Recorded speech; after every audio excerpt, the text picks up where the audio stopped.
اللهم أرنا الحق حقا وارزقنا اتباعه وأرنا الباطل باطلا وارزقنا اجتنابه۔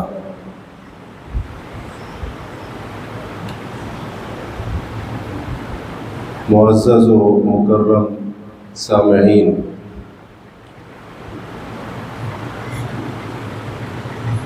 ہمارے معاشرے کی اکثریت کا حال یہ ہے کہ دین سے دور ہیں اور کتاب و سنت کا صحیح فہم نہیں رکھتے ہیں۔ اللہ عز و جل نے اس امت میں سے جن لوگوں کو سب سے اونچا مقام اور مرتبہ عطا فرمایا، میری مراد صحابہ کرام ہے رضی اللہ عنہم۔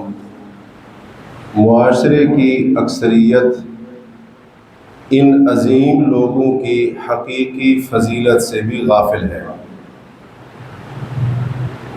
یہی وجہ ہے کہ ہمارے معاشرے کے اکثر لوگوں کے ذہنوں میں اصحاب رسول صلی اللہ علیہ وسلم کے بارے میں بہت سارے شکوک و شبہات پائے جاتے ہیں۔ کافی ساری غلط فہمیاں ہیں کہ جو عموماً لوگوں کے ذہنوں میں صحابہ کے بارے میں موجود ہیں۔ ان میں سے ایک بہت بڑی غلط فہمی یہ ہے کہ صحابہ کرام رضی اللہ عنہم کو نبی اکرم صلی اللہ علیہ وسلم کے اہل بیت کا دشمن سمجھا جاتا ہے۔ عموماً یہ ذہن بنا دیا گیا ہے کہ اصحاب رسول نبی علیہ الصلوۃ والسلام کے اہل بیت کی عزت نہیں کرتے تھے، ان کی تکریم نہیں کرتے تھے، ان کے ادب و احترام کے تقاضوں کو پورا نہیں کرتے تھے، جبکہ یہ بات سراسر جھوٹ اور بے بنیاد ہے۔ اللہ کا قرآن ان کے بارے میں کیا شہادت دیتا ہے؟ سب سے پہلے وہ سماعت فرمایا محمد الرسول اللہ والذین معہ اشداء علی الکفار رحماء بینہم۔ محمد صلی اللہ علیہ وسلم اللہ کے رسول ہیں، اور جو لوگ ان کے ساتھی ہیں، اس میں نبی علیہ الصلوۃ والسلام کے اہل بیت بھی آ گئے اور اس میں باقی تمام صحابہ بھی آ گئے۔ والذین معہ، جو بھی آپ کے ساتھی ہیں، ان کی خوبی یہ ہے کہ اشداء علی الکفار، دشمنان دین کفار کے اوپر بڑے سخت ہیں، لیکن جب آپس کی بات آتی ہے تو فرمایا رحماء بینہم، آپس میں ایک دوسرے کے ساتھ بڑی ہی رحمت کرنے والے ہیں، بڑی محبت، بڑی الفت ایک دوسرے کے بارے میں اپنے دلوں کے اندر رکھنے والے ہیں۔ اللہ کا قرآن ان کے بارے میں یہ شہادت دے کہ پیغمبر کے تمام اصحاب بشمول اہل بیت ایک دوسرے کے بارے میں شیر و شکر ہے، ایک دوسرے کے بارے میں رحمت، شفقت، محبت اور الفت اور احترام کے جذبات رکھتے ہیں، اور دوسری طرف ایک عام مسلمان اپنا یہ ذہن بنائے بیٹھا ہو کہ ان کی تو آپس میں عداوتیں تھیں، ان کے دلوں میں فرق تھا، وہ ایک دوسرے کے بارے میں بغض اور عداوت کے جذبات رکھتے تھے۔ تو اس لیے ہم نے کہا یہ غلط فہمی ہے، یہ جھوٹ ہے، اور یہ بات بے بنیاد ہے، کیونکہ یہ بات اللہ کی کتاب کے سراسر مخالف ہے۔ قرآن کی شہادت کچھ اور ہے، اور کچھ لوگ صحابہ کے بارے میں معاشرے کے لوگوں کا یہ ذہن بنائیں کہ ان کی آپس میں کوئی عداوتیں تھیں۔ ہم نے کہا یہ بات بالکل غلط ہے۔ صحابہ کرام رضی اللہ عنہم جو رسول اللہ صلی اللہ علیہ وسلم کے ساتھ اپنی جان، مال، اولاد، والدین، دنیا کی ہر محبوب سے محبوب تر چیز سے بھی زیادہ محبت کرنے والے، جن کے دلوں کے اندر اللہ کے نبی علیہ الصلوۃ والسلام کا ادب اور احترام بہت زیادہ تھا، یہ کیسے ممکن ہے کہ پیغمبر کے تربیت یافتہ وہ اصحاب نبی علیہ الصلوۃ والسلام کے خاندان کے بارے میں دل کے اندر بغض پال کر بیٹھے ہوں، اور ان کے دلوں کے اندر اہل بیت کے کسی فرد کے بارے میں کوئی فرق موجود ہو؟ ہم اس بات کو تسلیم کرنے کے لیے تیار نہیں۔ اللہ کے نبی سے اتنی محبت ہے، نبی علیہ الصلوۃ والسلام کا اتنا ادب ہے، اس قدر احترام ہے، یہ کیسے ممکن ہے کہ آپ کے خانوادے کا احترام ان کے دلوں کے اندر نہ ہو؟ صحابہ کرام وہ عظیم لوگ ہیں جو نبی علیہ الصلوۃ والسلام کے ایک ایک حکم تو کیا بلکہ آپ علیہ الصلوۃ والسلام کے اشارہ ابرو کے منتظر ہوتے تھے، اور آپ کی طرف سے اشارہ پا کر اپنا مال قربان کرنے کا جذبہ صرف نہیں رکھتے تھے، جانیں بھی قربان کر دیا کرتے تھے۔ آپ کے حکم کے اوپر عمل کرنے کا جذبہ ان کے اندر اتنا زیادہ تھا۔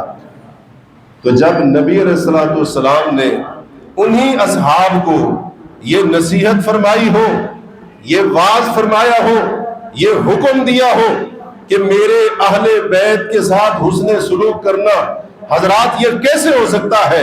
وہ اصحاب رسول جو نبی کے ایک حکم پر گردن کٹانے کے لیے تیار ہو جائیں، وہ پیغمبر کے اس حکم کو کوئی اہمیت نہ دے، یہ ممکن ہی نہیں۔ صحیح مسلم حدیث کے راوی ہیں حضرت زید بن ارقم رضی اللہ عنہ، فرماتے ہیں ایک مرتبہ نبی علیہ الصلوۃ والسلام نے ہمیں ایک تالاب جس کا نام خم تھا وہاں پر کھڑے ہو کر خطبہ ارشاد فرمایا، اللہ کی حمد و ثنا بیان کی، واعظ و نصیحت فرمائی، اور پھر آپ فرمانے لگے الا یا ایھا الناس، اے لوگوں سنو، انما انا بشر، میں ایک انسان اور اللہ کا بندہ ہوں، یوشک ان یاتینی رسول ربی فاجیب، ان قریب میرے پاس میرے رب کا قاصد ملک الموت موت کا پیغام لے کر آ جائے، اور میں اللہ رب العالمین کی طرف سے آنے والے اس پیغام کو قبول کر کے اپنے رب کے پاس چلا جاؤں۔ الا وانی تارک فیکم الثقلین، لوگوں سنو، میں تمہارے اندر دو بڑی ہی اہم چیزیں، گراں قدر چیزیں چھوڑ کر جا رہا ہوں۔ فرمایا احدہما کتاب اللہ، ان میں سے ایک اللہ کی کتاب ہے، فیہ الہدی والنور، جس کے اندر ہدایت بھی ہے، جس کے اندر حق کی روشنی بھی ہے، اور میں تمہیں حکم دیتا ہوں فاستمسکوا بہ، اللہ کی کتاب کو مضبوطی سے تھام کر رکھنا۔ اور دوسری اہم چیز میں تمہارے اندر جو چھوڑ کر جا رہا ہوں، وَأَهْلُ بَيْتِي، وہ میرے اہل بیت ہیں، وہ میرے گھر والے ہیں، وہ میرا خاندان ہے، میں ان کو بھی تمہارے اندر چھوڑ کر جا رہا ہوں۔ نبی علیہ الصلوۃ والسلام نے 3 مرتبہ فرمایا تھا اذکرکم اللہ فی اہل بیتی، اذکرکم اللہ فی اہل بیتی، اذکرکم اللہ فی اہل بیتی، اے لوگوں میں تمہیں اپنے اہل بیت کے بارے میں اللہ سے ڈرنے کی نصیحت اور وصیت کرتا ہوں۔ پیارے نبی اصحاب رسول کو بار بار یہ نصیحتیں کر رہے ہوں، واعظ فرما رہے ہوں، وصیت کر رہے ہوں، یہ کیسے ممکن ہے؟ بحیثیت مسلمان میں اس بات کو تسلیم نہیں کرتا ہوں۔ میرے نبی اپنے اصحاب کو سبق پڑھا کر جائیں کہ آپ نے میرے اہل بیت کا احترام کرنا ہے، اور محمد کریم کے شاگرد اس سبق پر عمل نہ کرے اور اس کو نظر انداز کر دے، بھول جائے، میں بحیثیت مسلمان نبی کا ادنا سا امتی ہونے کی حیثیت سے اس بات کو تسلیم کرنے کے لیے تیار نہیں۔ یہ کیسے ہو سکتا ہے؟ میں کیسے مان لوں؟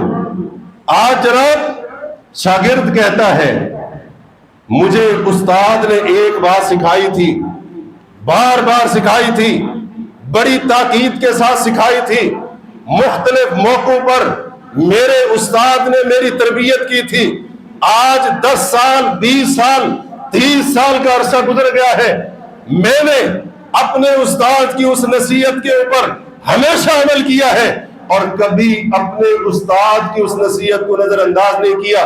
حضرات یہ وہ شاگرد ہے جو 14.5 صدیاں بعد اس امت کے اندر موجود ہے۔ قربان جاؤں، محمد کریم علیہ السلام اگر کائنات کے سب سے بہترین استاد اور مربی ہے تو جو شاگرد اللہ نے ان کو دیے تھے وہ بھی کائنات کے سب سے بہترین شاگرد ہیں۔ ایک عام شاگرد اگر استاد کی بار بار پڑھائی سکھائی گئی بات کی لاج رکھتا ہے، میں کیسے مان لوں؟ اصحاب رسول ہوں، محمد کریم علیہ السلام کے مخلص ساتھی اور شاگرد ہوں، دل و جان سے آپ کی اطاعت کرنے والے ہوں، میں اس بات کو تسلیم نہیں کرتا ہوں۔ میرے نبی بار بار ان کو سبق پڑھا کر جائیں، اپنے اہل بیت کے ساتھ حسن سلوک کا، اصحاب رسول اپنے استاد معلم کائنات محمد الرسول اللہ کی نصیحت اور تربیت کو بھول جائیں، میں اس بات کو تسلیم نہیں کرتا۔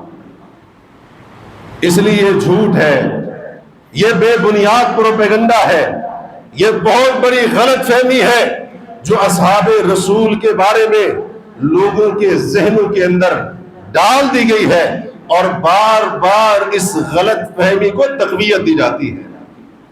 آئیے آج کے اس خطبے کے اندر نہایت ہی اختصار کے ساتھ یہ معلوم کرنے کی کوشش کرتے ہیں کہ آیا بات ویسے ہے جیسے ماحول بنا دیا گیا، ذہن بنا دیے گئے، یا پھر معاملہ اس کے بالکل برعکس اور الٹ ہے؟ ہم اللہ کی کتاب پر ایمان رکھنے والے، اللہ نے جب فرما دیا رحماء بینہم، وہ نبی کی زندگی میں آپس میں شیر و شکر اور وہ نبی کے بعد بھی آپس میں شیر و شکر، اور ہم محمد کریم علیہ السلام کی تربیت کے اوپر یقین رکھنے والے، اللہ کے نبی نے جیسی ان کی تربیت فرمائی تھی، حضرات اٹھائیے حدیث کی کتابوں کو اور تاریخ کی مستند کتابوں کو، آپ کو ایک ہی جواب ملے گا۔ ہمیشہ صحابہ کرام نے بلا استثناء تمام اصحاب رسول کا دل و جان سے احترام کیا ہے۔ اہل بیت کا فرق عمر کے اندر چھوٹا ہو، اہل بیت کا وہ فرق عمر کے اندر بڑا ہو، اہل بیت کا مرد ہو یا اہل بیت کی پاک باز خاتون ہو، تمام اصحاب رسول سب کا احترام بھی کرتے تھے، ادب بھی کرتے تھے اور ان کے ساتھ تکریم والا معاملہ کرتے تھے۔ سب سے پہلے ہم بات کرتے ہیں خلیفہ بلا فصل، خلیفہ رسول اللہ، خلیفہ اول، پہلے خلیفہ راشد سیدنا ابو بکر الصدیق رضی اللہ عنہ کی۔ اہل بیت کا کتنا احترام کرتے ہیں۔ صحیح بخاری میں سے 3 حوالے آپ کے سامنے رکھوں گا۔ پہلا حوالہ سیدنا ابو بکر صدیق فرماتے ہیں والذی نفسی بیدہ لقرابۃ رسول اللہ ان اصل احب الی من اصل قرابتی، اس اللہ کی قسم ہے جس کے ہاتھ میں ابو بکر کی جان ہے، رسول اللہ کے رشتہ داروں کے ساتھ اچھا سلوک کرنا ابو بکر کو اپنے رشتہ داروں کے ساتھ اچھا سلوک کرنے سے زیادہ پسند ہے۔ ایک تو ویسے ہی صدیق ہے، اور صدیق ہوتا ہی وہ ہے جس کی بات بھی سچی ہو، جس کا عقیدہ بھی سچا ہو، جس کا ہر ایک عمل سچا ہو۔ اور دوسرا صدیق قسمیں اٹھا کر کہیں اللہ کی قسم ہے اپنے رشتہ داروں سے بڑھ کر آل رسول کے ساتھ حسن سلوک کرنا ابو بکر کو زیادہ پسند ہے۔ یہی وجہ ہے، بخاری مسلم کی روایت ہے، سیدنا علی رضی اللہ عنہ کچھ عرصہ حضرت ابو بکر صدیق رضی اللہ عنہ کی بیعت نہ کر سکے، تاخیر کا شکار ہو گئے۔ سیدہ فاطمہ رسول کریم علیہ السلام کی لخت جگر کی وفات ہو گئی، ان کے بعد سیدنا علی آتے ہیں مسجد نبوی کے اندر، منبر کے اوپر کھڑے ہو کر مجمع عام کے اندر ابو بکر صدیق کے فضائل کا اعتراف بھی کرتے ہیں، ان کے ہاتھ کے اوپر ہاتھ رکھ کر ان کو خلیفہ بلا فصل، خلیفہ اول تسلیم کرتے ہیں اور اپنا عذر پیش کرتے ہیں۔ حضرات اس قدر احترام ہے حضرت ابو بکر صدیق کے دل میں سیدنا علی کا، ایک ایک بات علی کی کہی ہوئی حضرت ابو بکر صدیق نے اس کو تسلیم بھی کیا ہے اور ان کے عذر کو دلی خوشی سے مانا بھی ہے۔ یہ نہیں کہا آپ نے ایسے کیا، آپ نے ویسے کر دیا۔ حد درجہ احترام، حد سے زیادہ ادب وہ صحابہ کرام کرنے والے۔ دوسرا حوالہ صحیح بخاری میں سے حضرت ابو بکر صدیق رضی اللہ عنہ نے پوری امت کو خطاب فرمایا۔ پہلے حوالے کے اندر ابو بکر کا اپنا عمل ہے، اب دوسرے حوالے کے اندر حضرت ابو بکر صدیق رضی اللہ عنہ امت کو مخاطب کر رہے ہیں، فرماتے ارقبوا محمد صلی اللہ علیہ وسلم فی اہل بیتہ، اے لوگوں نبی کے اہل بیت کے معاملے میں نبی کا خیال کرنا، یہ دیکھنا یہ کس کے گھر والے ہیں۔ مطلب کیا ہے؟ ان کی عزت کرنا، ان کا احترام کرنا اور ان کی تکریم کرنا۔ تیسرا حوالہ صحیح بخاری میں سے حضرت عقبہ بن حارث فرماتے ہیں سیدنا ابو بکر صدیق رضی اللہ عنہ نے عصر کی نماز پڑھائی، مسجد سے باہر تشریف لائے، دیکھا سیدنا حسن بن علی رضی اللہ عنہ بچوں کے اندر کھیل رہے ہیں۔ حضرت ابو بکر صدیق گئے، حضرت حسن کو کمال محبت کے ساتھ اپنے کندھے کے اوپر بٹھایا۔ حضرت علی ان کے والد بھی پہلو کے اندر موجود ہیں۔ ابو بکر صدیق کیا کہتے ہیں؟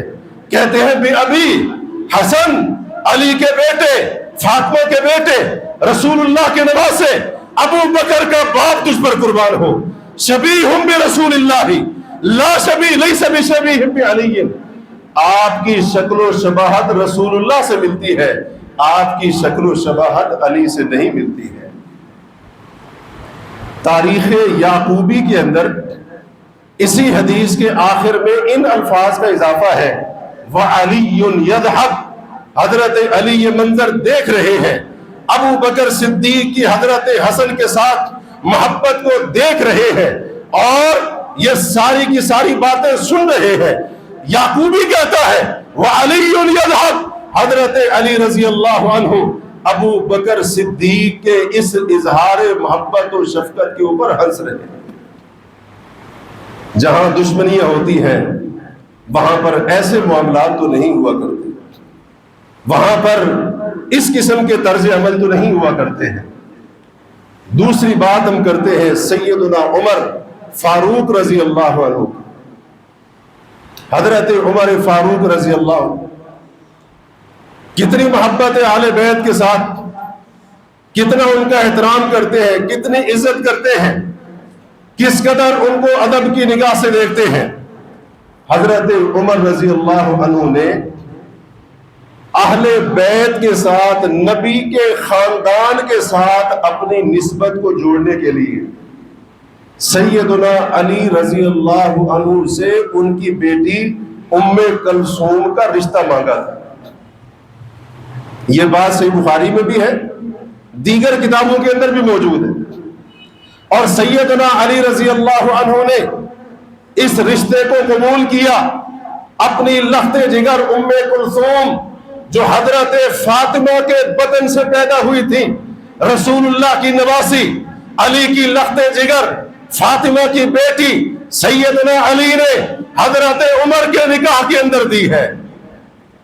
تو حضرت عمر علی کے کیا ٹھہرے؟ داماد ٹھہرے۔ اس قدر عزت ہے، اہل بیت کا احترام اس قدر زیادہ ہے۔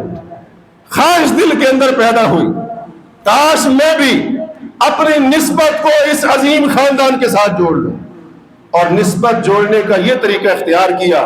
سیدنا علی نے اپنی بیٹی حضرت عمر کو دے کر ان کو اپنا داماد تسلیم کیا ہے، بطور داماد قبول کیا ہے۔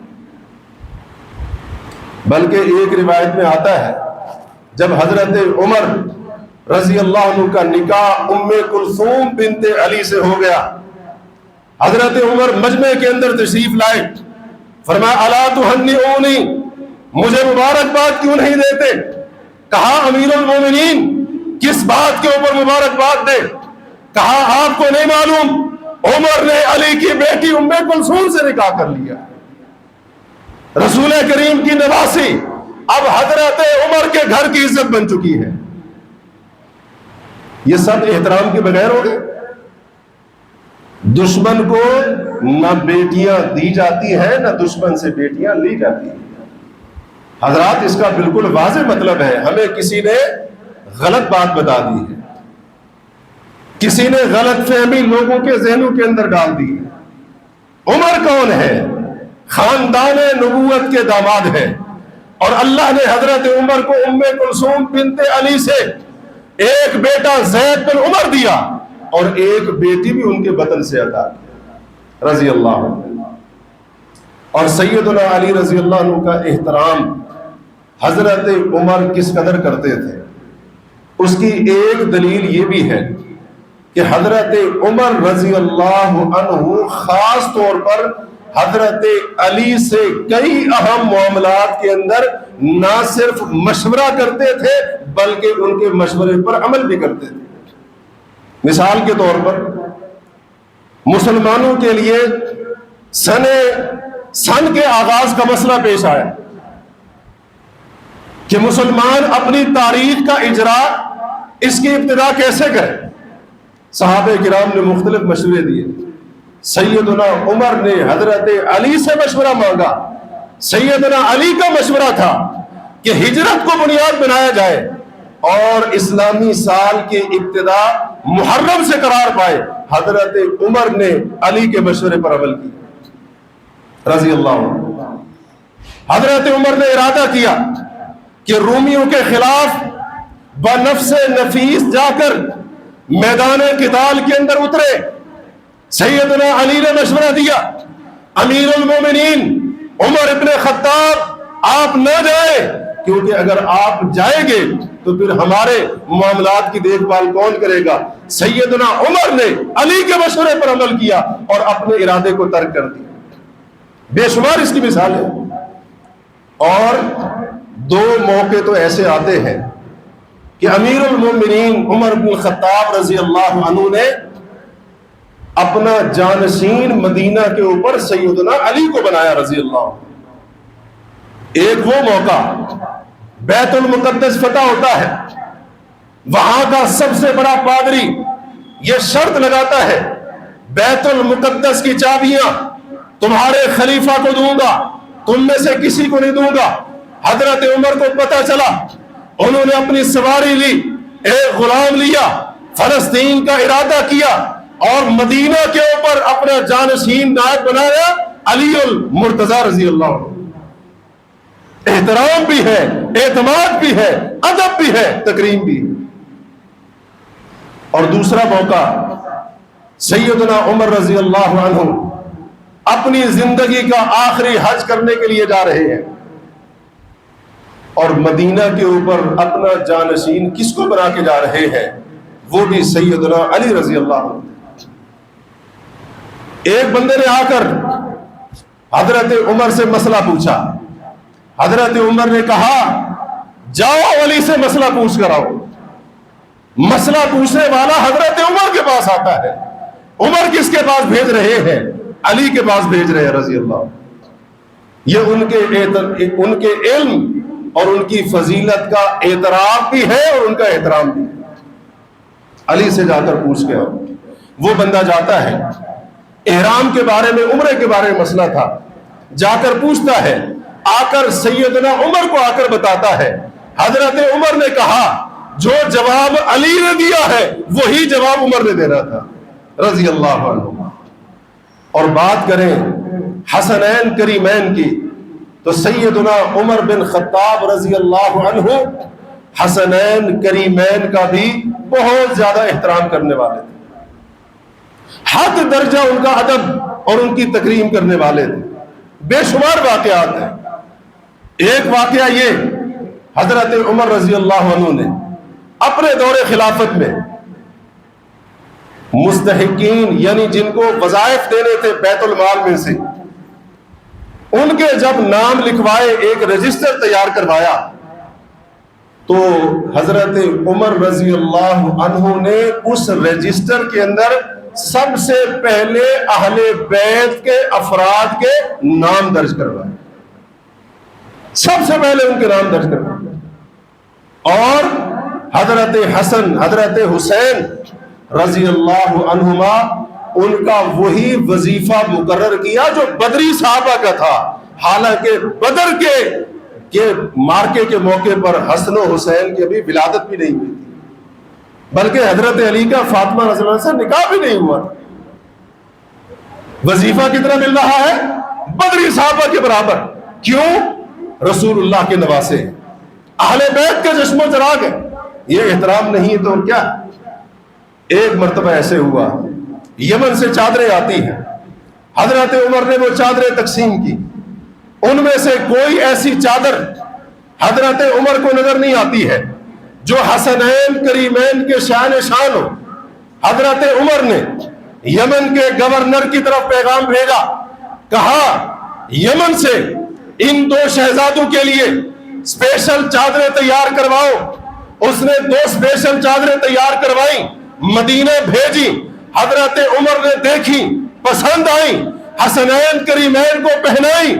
جب ان کو پہنے ہوئے دیکھا تو کہا الآن طابت نفسی، اب جا کر عمر کا دل ٹھنڈا ہوا ہے، اب جا کر عمر کا دل ٹھنڈا ہوا ہے۔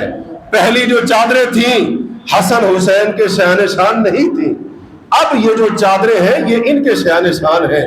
ان چادروں کو دیکھ کر عمر کا سینہ جگر اب ٹھنڈا ہوا ہے کہ یہ 2 چادریں رسول اللہ کے نواسوں اور بیٹوں کے شان شان ہیں۔ حضرت عمر نے ایک مرتبہ حضرت حسین سے کہا رضی اللہ عنہ، آپ ہمارے پاس آتے نہیں، تو وہ ان کے کہنے پر آئے ان کے گھر۔ پتہ چلا کہ حضرت عمر رضی اللہ عنہ گھر کے اندر حضرت معاویہ کے ساتھ مشاورت میں مصروف ہے۔ دروازے کے اوپر حضرت عمر کا بیٹا عبداللہ بھی کھڑا ہوا ہے، اجازت نہیں مل رہی، والد گھر کے اندر اہم مشورے کے اندر مصروف ہے۔ حضرت حسین نے دیکھا، سوچا کہ جب بیٹے کو گھر کے اندر جانے کی اجازت نہیں مل رہی، مجھے کیسے ملے گی؟ یہ سوچ کر واپس چلے گئے۔ حضرت عمر رضی اللہ عنہ کو پتہ چلتا ہے تو حضرت حسین رضی اللہ عنہ کے پاس گئے اور کہا عمر حسین آپ کا معاملہ الگ ہے، عبداللہ اگر آیا تھا تو میں نے اس کو اجازت نہیں دی، آپ جب بھی آئے آپ کے لیے اجازت ہے، کوئی روک ٹوک نہیں۔ جہاں بیٹے کو اجازت نہیں وہاں حسین کو جانے کی اجازت ہے۔ بیٹوں سے بھی زیادہ احترام کرنے والے، ان سے محبت کرنے والے، بھلا بتاؤ تو صحیح، ان کے ساتھ دلوں میں بغض رکھیں گے، عداوت رکھیں گے، ان کے ساتھ دشمنیاں پالیں گے؟ یہ کیسی کم عقلی کی باتیں؟ اس طرح کے متعدد واقعات۔ رسول اللہ کے چچا ہیں عباس بن عبد المطلب، حضرت عمر ان کا اتنا احترام کرتے ہیں۔ صحیح بخاری کی روایت، حضرت عمر کے زمانے میں قحط پڑ جاتا ہے، سیدنا عمر میدان کے اندر تشریف لائے اللہ سے بارش کی دعا مانگنے کے لیے۔ حضرت عمر نے خود اللہ سے دعا نہیں کی، وہاں پر بڑے بڑے صحابہ موجود ہیں، عثمان بھی ہے، علی بھی ہے، باقی عشرہ مبشرہ بھی ہے، بڑے بڑے صحابہ موجود ہیں۔ حضرت عمر نے رسول اللہ کے چچا عباس کا یہ ادب کیا، یہ احترام کر کے بتایا، ان کو کہا قم یا عباس، عباس رسول اللہ کے چچا کھڑے ہو جاؤ، فدعوا اللہ یسقینا، اللہ سے دعا کرو اللہ ہم پر بارش برسائے۔ یہ نبی علیہ الصلوۃ والسلام کے چچا کا احترام ہے۔ اور حضرت عبداللہ بن عباس جو حضرت عباس کے بیٹے ہیں، حضرت رسول اللہ صلی اللہ علیہ وسلم کے چچا زاد ہیں، ان کا احترام حضرت عمر رضی اللہ عنہ کتنا کیا کرتے تھے۔ ان کو اپنے قریب بٹھاتے، محبت کرتے ان سے، اور جو کبار صحابہ تھے، بدری صحابہ، ان کے ساتھ مشورہ کرنے کے لیے ابن عباس کو بٹھایا کرتے تھے، حالانکہ ابن عباس ان کے بیٹوں کے ہم عمر تھے. ایک مرتبہ کسی کہنے والے نے کہہ دیا آپ ان کو ہمارے درمیان لا کر بٹھا دیتے ہیں, ہم بدر والے صحابہ ہیں, بڑی عمر والے ہیں, ان کی عمر جتنے ہمارے بیٹے ہیں. حضرت عمر نے کہا تمہیں معلوم ہے عبداللہ بن عباس کا جو مقام ہے, آپ جانتے ہیں, اس مقام کی وجہ سے, اس علم کی وجہ سے میں عبداللہ بن عباس کو آپ کے درمیان بٹھاتا ہوں اور مشورہ کرتا ہوں, جیسے آپ کے ساتھ مشورہ کرتا ہوں ویسے ان کے ساتھ مشورہ کرتا ہوں. اور حضرت عبداللہ بن عباس کے بارے میں حضرت عمر کہا کرتے تھے کہ لسان قبول, عبداللہ کی جو زبان ہے وہ علم کے بارے میں بہت زیادہ پوچھنے والی ہے. وقلب عقول, عبداللہ بن عباس وہ ہے جس کو اللہ نے عام دل نہیں دیا ہے, بلکہ وہ دل دیا ہے جو رب کی شریعت کو سمجھنے والا ہے, قرآن کو سمجھنے والا ہے, نبی کے فرمان کو سمجھنے والا ہے. یہ تعریفیں, یہ فضیلت کے اعتراف, یہ مرتبے, یہ ساری گواہیاں کیا اس بات کی دلیل نہیں ہے کہ امیر المومنین عمر بن خطاب اہل بیت رسول اللہ کا حد درجات وہ احترام کیا کرتے تھے. حضرت عثمان رضی اللہ عنہ کی بات بھی کر لیتے ہیں. تیسرے خلیفہ ذو النورین رسول کریم علیہ الصلوۃ والسلام کے دوہرے داماد, نام ہے عثمان بن عفان رضی اللہ عنہ. اہل بیت کا حد درجہ احترام کرنے والے. حضرات یہ غلط فہمیاں پھیلا دی گئی ہیں, یہ مسموم پروپیگنڈے کیے گئے ہیں حضرت عثمان رضی اللہ عنہ کے بارے میں, دیگر صحابہ کے بارے میں بے بنیاد سفید جھوٹ. حضرت عثمان کا حضرت علی کے ساتھ احترام, تکریم, عزت, ادب والا کیا رشتہ ہے؟ صرف ایک واقعہ, حضرت علی رضی اللہ عنہ کا رشتہ نبی کریم علیہ الصلوۃ والسلام کی بیٹی سیدہ فاطمہ الزہرا کے ساتھ طے پا گیا. نکاح کرنا ہے, سیدنا علی کے پاس نکاح کے اخراجات نہیں, حق مہر نکاح کے اخراجات نہیں ہے. ایک زرہ گھر کے اندر پڑی ہوئی تھی, وہ گئے بازار کے اندر بیچنے کے لیے, اور خریدار بنے تو کون بنے؟ عثمان ذو النورین بنے. حضرت علی رضی اللہ عنہ کی شادی حضرت فاطمہ کے ساتھ تو بعد میں ہوئی, غزوہ بدر کے بعد سن 2 ہجری میں ہوئی. حضرت عثمان رسول اللہ کے علی سے پہلے داماد, اس لحاظ سے علی عثمان کے ہونے والے کیا ہو گئے؟ سانڈو, جس کو ہم کہتے ہیں برادر نسبتی, سانڈو جس کو کہا جاتا ہے. علی زرہ لے کر نکلے بازار کے اندر بیچنے کے لیے, اچھی قیمت لگ جائے, نکاح کے اخراجات نکل آئے, اور خریدار بنے اس زرہ کے تو کون بنے؟ عثمان بنے رضی اللہ. دیکھا زرہ ہاتھ میں اٹھائی ہوئی ہے, کہا علی کہاں جا رہے ہو؟ کہا زرہ بیچنے کے لیے جا رہا ہوں. کہا 400 درہم اس زرہ کی قیمت عثمان آپ کو ادا کرتا ہے. سودا طے ہو جاتا ہے. علی نے زرہ دے دی, عثمان نے 400 درہم دے دیے. زرہ عثمان کے ہاتھ میں ہے, 400 درہم علی کے ہاتھ میں رضی اللہ عنہ. عثمان رضی اللہ عنہ کہنے لگے علی یہ بتاؤ کیا یہ زرہ آپ نے بیچ دی 400 درہم کی؟ جی بیچ دی. یہ زرہ میں نے خرید لی, میری ملکیت ہو گئی. جی آپ کی ملکیت ہو گئی. کہا پھر سنو عثمان یہ زرہ آپ کو تحفتاً واپس لوٹا رہا ہے, قبول کیجیے. جہاں دشمنیاں ہوں وہاں پر یہ سب چلتا ہے, جہاں عداوتیں ہوں وہاں پر یہ سب ہوتا ہے. اللہ کے بندوں کچھ تو سمجھداری کا مظاہرہ ہے. زرہ خرید لی, پیسے دے دیے, اور وہی زرہ جو علی بیچنے کے لیے آئے تھے عثمان نے علی کو ہدیۃً گفٹ کے طور پر واپس کر دیا کہ جاؤ علی اپنے نکاح کے اخراجات کرو. اور حضرت علی رضی اللہ عنہ جب وہ رقم لے کر, زرہ لے کر اللہ کے رسول کے پاس آئے, بتایا عثمان نے ایسے ایسے کیا میرے ساتھ, تو پھر یہ دعائیں کتابوں کے اندر لکھی ہے کہ نبی علیہ الصلوۃ والسلام نے عثمان کے لیے خیر و برکت اور بھلائی کی دعائیں فرمائیں. نکاح علی کا ہے، پیغمبر کی بیٹی علی کے گھر رخصت ہو کر جانی ہے، اور نکاح کے اخراجات کون اٹھا رہا ہے؟ عثمان ہے، عثمان ذو النورین. یہ احترام نہیں ہے تو کیا ہے؟ یہ اہل بیت کا ادب نہیں ہے تو اور کیا ہے؟ اس کو تکریم کا نام نہیں دیتے ہو تو پھر کیا نام دو گے؟ اور ایک مرتبہ ایسے ہوا، تاریخ طبری میں یہ واقعہ لکھا ہوا ہے، حضرت عثمان کا دور خلافت ہے، ایک شخص نے حضرت عباس رسول اللہ کے چچا کے بارے میں، جب اس کا حضرت عباس سے جھگڑا ہوا، اس نے کچھ نازیبا الفاظ کہہ دیے. حضرت عثمان اس قدر غصے میں آئے، اپنے ہاتھوں کے ساتھ اس کو کوڑے لگائے. کہنے والے نے کہا کہ آپ نے ایسا کیوں کیا؟ حضرت عثمان نے کہا ایک شخص رسول اللہ کے چچا کی شان کے اندر نازیبا الفاظ کہے اور تم اسے مطالبہ کرتے ہو میں اس کے ساتھ رعایت والا سلوک کروں، یہ ہو نہیں سکتا. اسی سلوک کا مستحق. اور البدایہ والنہایہ وغیرہ کے اندر یہ واقعہ بھی مذکور ہے، رسول اللہ کے چچا عباس جب حضرت عمر عثمان کے پاس سے گزرتے تھے، یہ دونوں صحابہ سواری پر سوار ہوتے، نبی کے چچا پیدل گزر رہے ہیں، حضرت عمر بھی حضرت عثمان بھی رسول اللہ کے چچا کے احترام میں سواری سے نیچے اتر آتے. کس لیے؟ نبی کا چچا جا رہا ہے. اور جب وہ وہاں سے چلے جاتے دوبارہ اپنی سواریوں کے اوپر بیٹھتے. اس قدر احترام، اتنا احترام جس کا مطلب یہ ہے کہ کچھ لوگوں نے ہمیں کچھ غلط پڑھا دیا ہے، کچھ غلط بتا دیا ہے.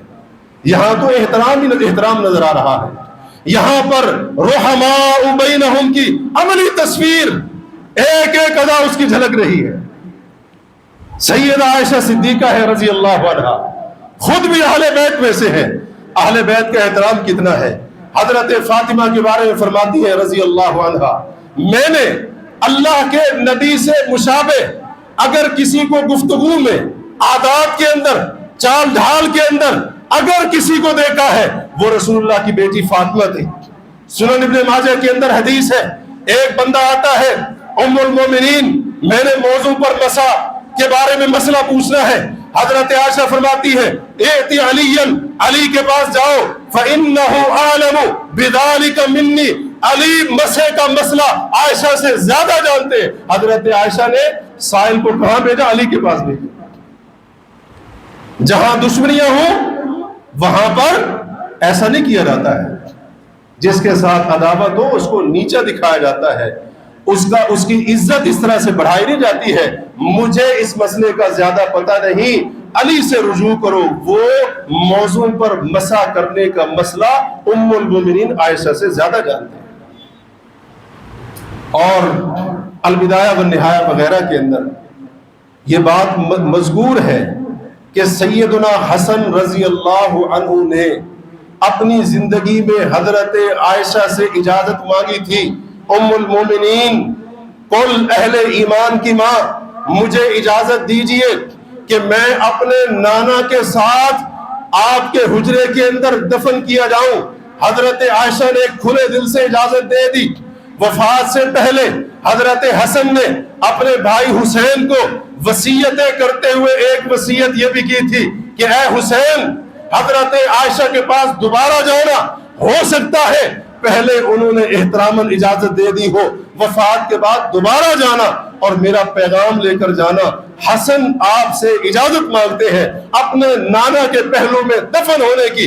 حضرت عائشہ کے پاس حسین پیغام لے کر جاتے ہیں. حضرت عائشہ نے کیا کہا تھا؟ نعم وکرامتن، ہاں ہاں کیوں نہیں. حسن کو پوری تکریم کے ساتھ، پوری عزت کے ساتھ حجرہ عائشہ میں اپنے نانا کے پہلو میں دفن ہونے کی اجازت دی.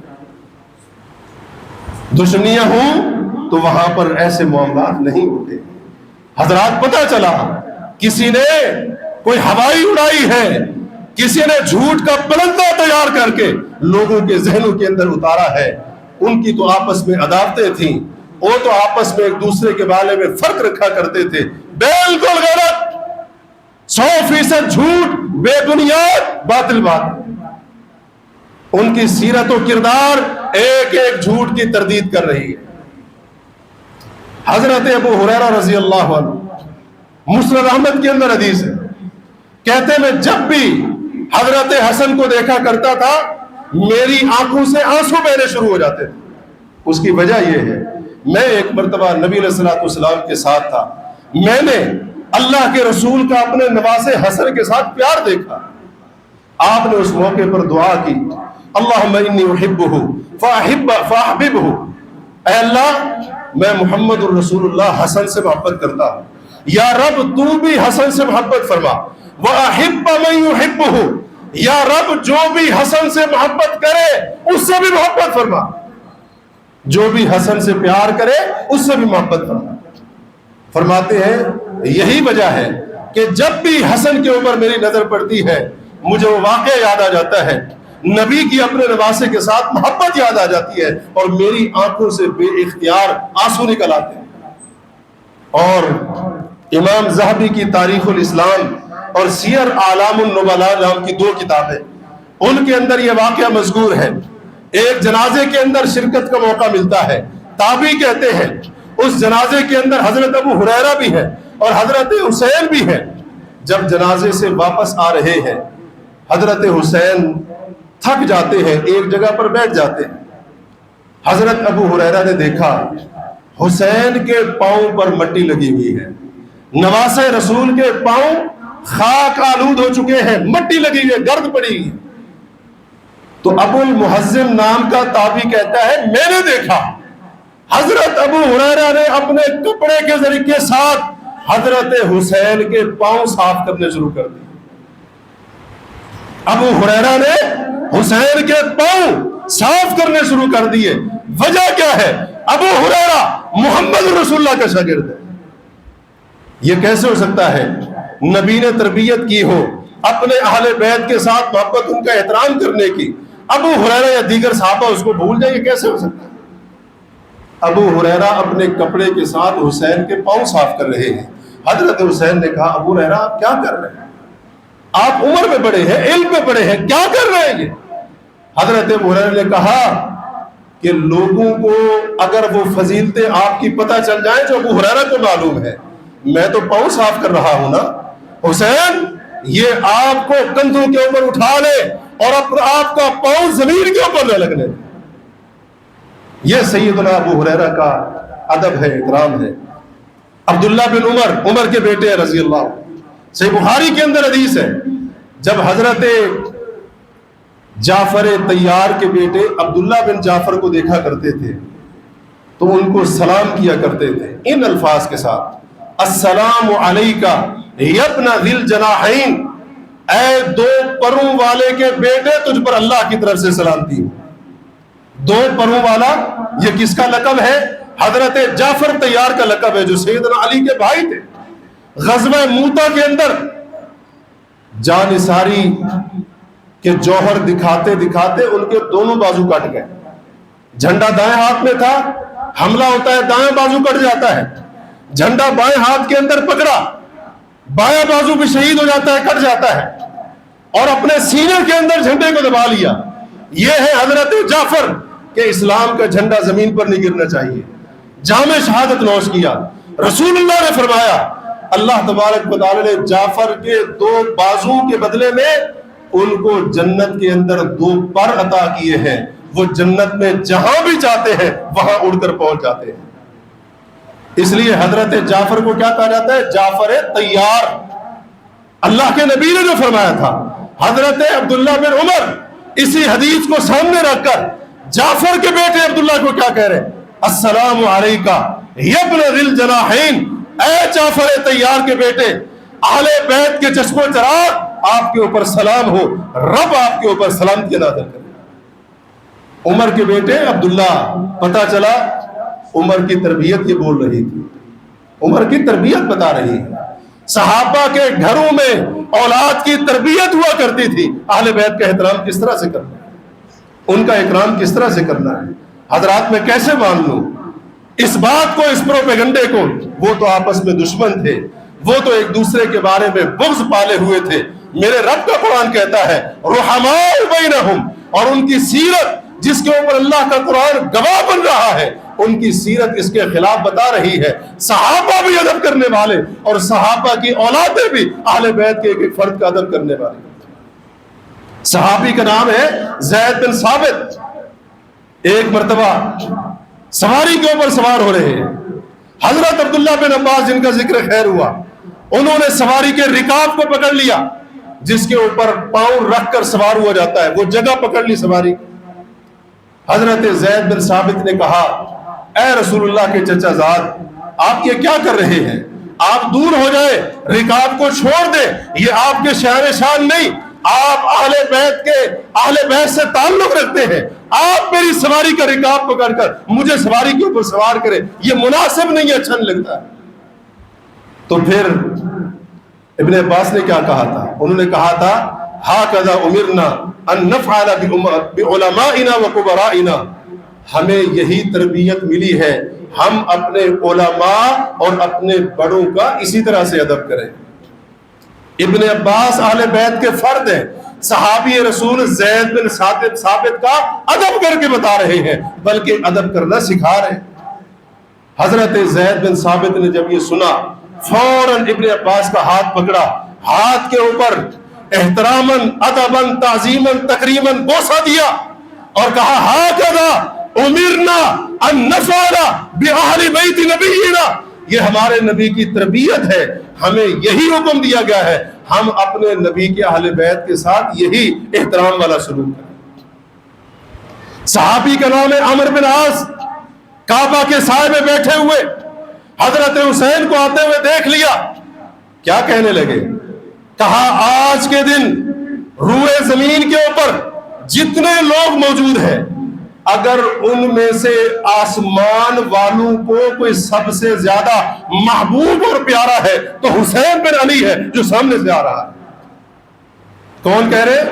عمرو بن عاص کہہ رہے۔ کس کے بارے میں کہہ رہے؟ حضرت حسین بن علی کے بارے میں کہہ رہے۔ حضرت معاویہ رضی اللہ عنہ اہل بیت کی تکریم کرنے والے، حضرت معاویہ کے بارے میں زیادہ پروپیگنڈا کیا جاتا ہے، ذرا ان کی سیرت کے پہلو کو پڑھیں، آپ کو سارے جھوٹ سمجھ آ جائے گا، سارا پروپیگنڈا آپ کو سمجھ آ جائے گا۔ حضرت علی کا بھی اکرام کرنے والے، حسنین کریمین کی بھی عزت کرنے والے۔ جب حضرت علی کی شہادت کی خبر حضرت معاویہ تک پہنچتی ہے، البدایہ والنہایہ، تاریخ ابن کثیر، معاویہ رو رہے ہیں۔ ان کی بیوی نے کہا، آپ علی کی شہادت کا سن کر رو رہے ہیں۔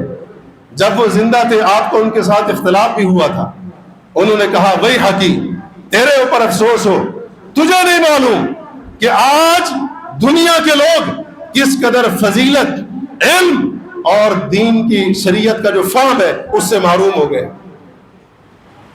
آپ کو پتہ ہی نہیں ہے علی کے جانے سے امت کا کتنا بڑا نقصان ہوا ہے۔ یہ کون کہہ رہے ہیں؟ یہ حضرت معاویہ کہہ رہے ہیں۔ کس کے بارے میں؟ علی کے بارے میں۔ لیکن لوگوں نے جھوٹ اتنا مضبوط طریقے سے بولا ہے کہ حضرت معاویہ کے بارے میں جب ایسی باتیں آتی ہیں تو لوگ سچ ماننے کے لیے تیار نہیں ہوتے۔ ہم وہ قوم ہیں، ہم تاریخ کا جھوٹ قبول کر لیتے ہیں، اللہ کے قرآن کی آیت میں جو بات موجود ہے ہم اس کو تسلیم کرنے کے لیے تیار نہیں۔ حسنین کریمین کی بات کریں، حضرت حسن کو جب بھی دیکھتے حضرت معاویہ رضی اللہ عنہ احترام کرتے، حسین کو دیکھتے مرحبا بابن رسول اللہ و اہلا، خوش آمدید کہا کرتے تھے، تحائف دیتے، عطیات دیتے۔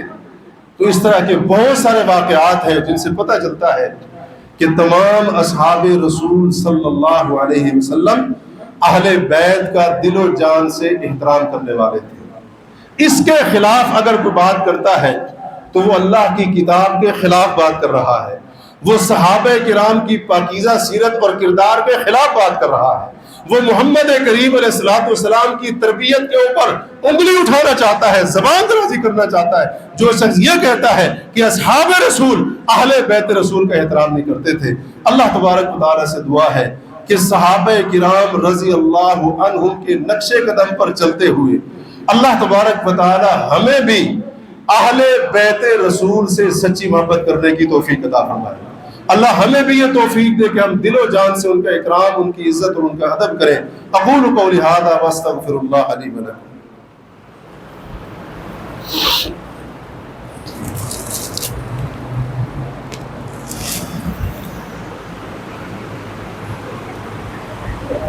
إن الحمد لله نحمده ونستعينه ونستغفره ونعوذ بالله من شرور أنفسنا ومن سيئات أعمالنا من يهده الله فلا مضل له ومن يضلل فلا هادي له أشهد أن لا إله إلا الله وحده لا شريك له وأشهد أن محمدا عبده ورسوله أما بعد فإن خير الحديث كتاب الله وخير الهدي هدي محمد صلى الله عليه وسلم وشر الأمور محدثاتها وكل محدثة بدعة وكل بدعة ضلالة وكل ضلالة في النار.